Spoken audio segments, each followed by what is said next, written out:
Daniel Muka l-Albanis li hu meqjus mill-pulizija bħala s-suspettat ewlieni fil-qtil doppju f'dar lussuża f'Taslima u maħsub li kien taħt l-effett ta' droga meta allegatament spara u qatel lil Dr. Christian Pandolfino u s-sieħeb tiegħu Ivor Maciejowski. Ġimgħa ilu Daniel Muka ġie arrestat f'dar abbandunata fil-Furjana u jumejn wara tressa il-qorti akkużat bi qtil doppju u b'serq ta' deb mid-dar li tinsab fi triq Loker kantuniera ma' triq Tony Nickel.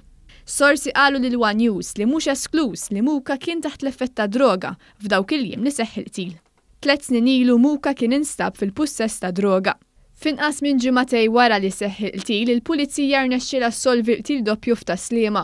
Żewġ persuni ġew arrestati f'Malta u ieħor ġie arrestat fi Spanja wara li telaq mill-pajjiż.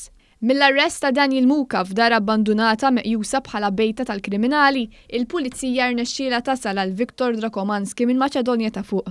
Drakomanski nstab mistoħbi f'lukanda fil-Gżira fejn prova jaħrab. Huwa kien joqgħod f'Taslima.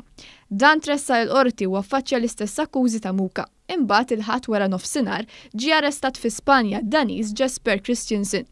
Christiansen ħarab minn Malta b'titjira lejn Barcellona nhar il-ġimgħa filgħodu. F'ħidma konġunta mal-awtoritajiet Spanjoli, Christiansen ġie arrestat il-ħadd wara nofsinhar f'lukanda f'Cadiz. Issa hu mistenni li Christiansen jibda jiffaċċja proċeduri f'qorti Spanjola sabiex imbagħad is-suspettat fil-qtil tal-koppja jiġi estradit lejn Malta. La darba jerġa' jirritorna f'pajjiżna huwa mistenni jitressaq il-qorti akkużat bl-involviment tiegħu fil-qtil doppju li seħħ it-tlieta bil-lejl 18 ta' Awwissu.